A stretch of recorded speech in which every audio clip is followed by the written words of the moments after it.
everyone, welcome back to my channel. My name is Evangeline. If you don't know me yet, please allow me to use a little bit of your time to introduce myself.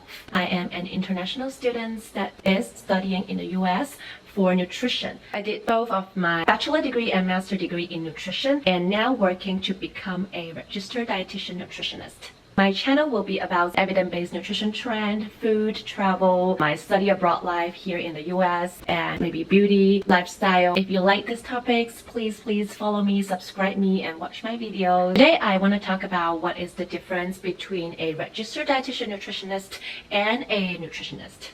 Also, how to become a registered dietitian nutritionist, and what can we do after we get the credential. First and most important difference between a registered dietitian nutritionist and a normal nutritionist is that a registered dietitian nutritionist, you need to follow very specific guidelines, schoolings, training, internships, and pass the board exam to gain your credential. The reason why we need to go through all these educations and training is because this title, this credential, is recognized by the US government and the US healthcare system. Our very first day of training, we have been told that as a registered dietitian nutritionist, we need to use evidence-based studies or research and individualized nutrition plan to serve our clients or patients. What that means is that we won't be biased. We will use evidence-based supported data to tell you nutrition information. That means we won't sell you whatever product that is popular right now. This supplement's good for hair, this supplement's good for your performance. We won't do that. Or we won't ask you to follow this ketogenic diets or this diets because everyone else does so.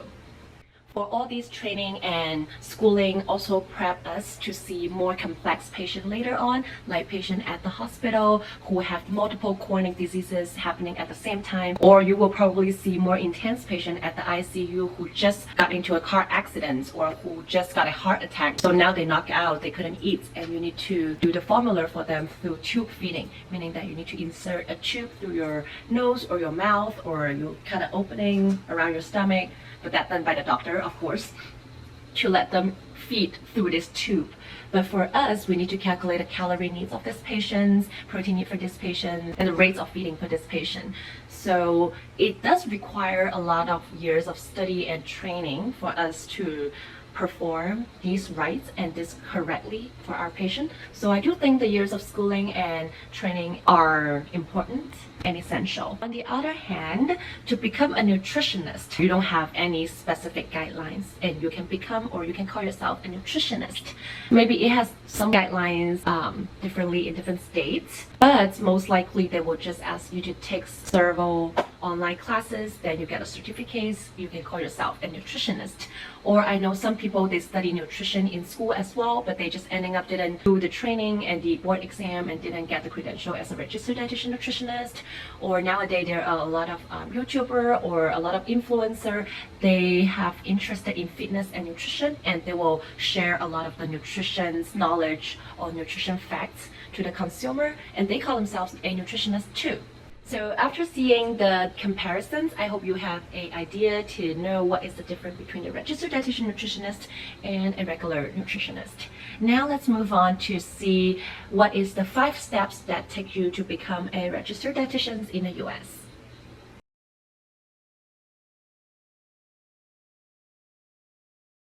First step you need to do is to finish all the required dietetic coursework that will lead you to earn either a bachelor degree or a master degree.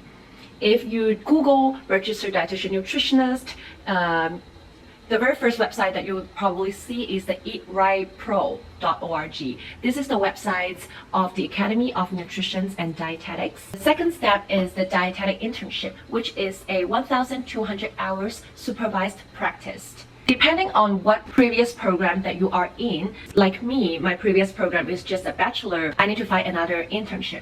So there are some program called the coordinated program, which is the schooling plus the internship. I will share the different programs, the goods and bads for these programs in another episode, but for now, let's focus on the 5 steps. So this 1,200 hours dietetic internship is mandatory, which I think is understandable because what you learn in school is definitely different than in real life.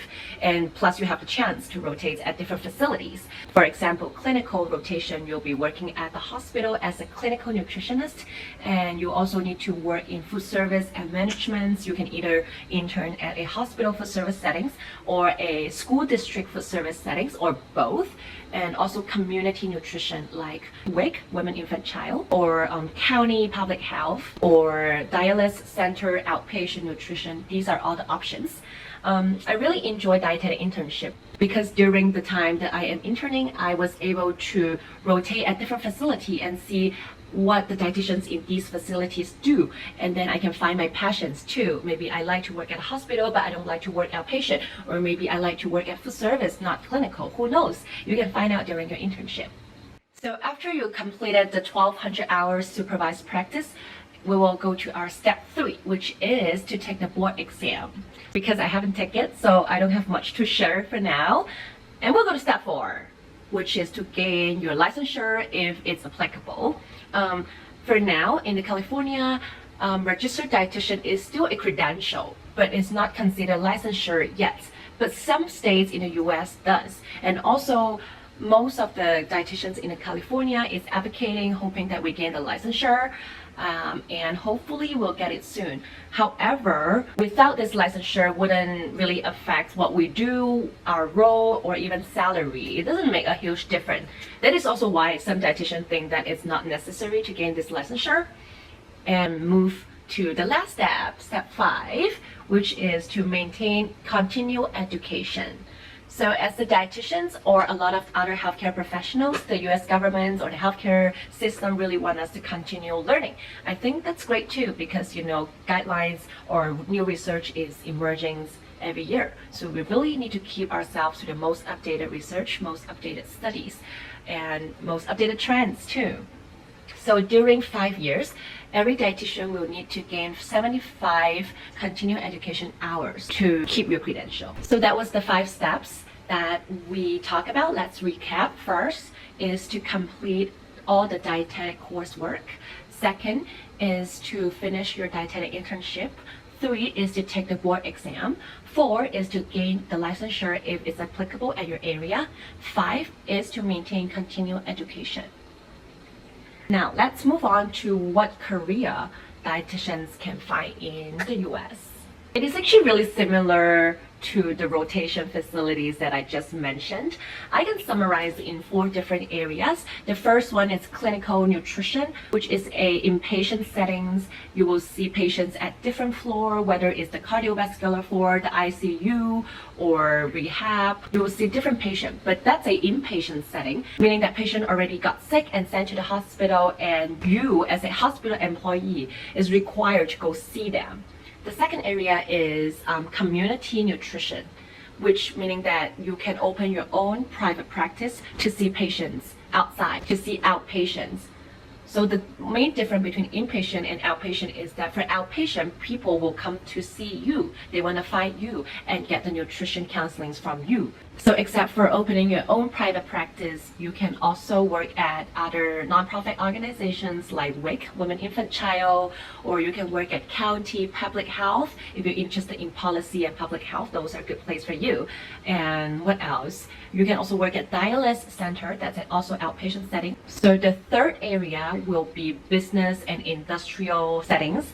Nowadays a lot of food business or supplement business, they are also looking for a dietitian to be counselor, to be the team member of research, and they also need dietitians to talk to the hospital, to talk to different settings, to introduce their product. Just like Abbott's, they have a very, very strong dietitians board that will give other dietitians online educations. They also talk to the hospital about their products. What I mentioned earlier, like the tube feeding formula, the dietitians will represent the company to talk to the hospital about this formula, because the dietitian is the nutrition experts. They know what is in this formula and what is in it that is necessary and essential for the patients to recover.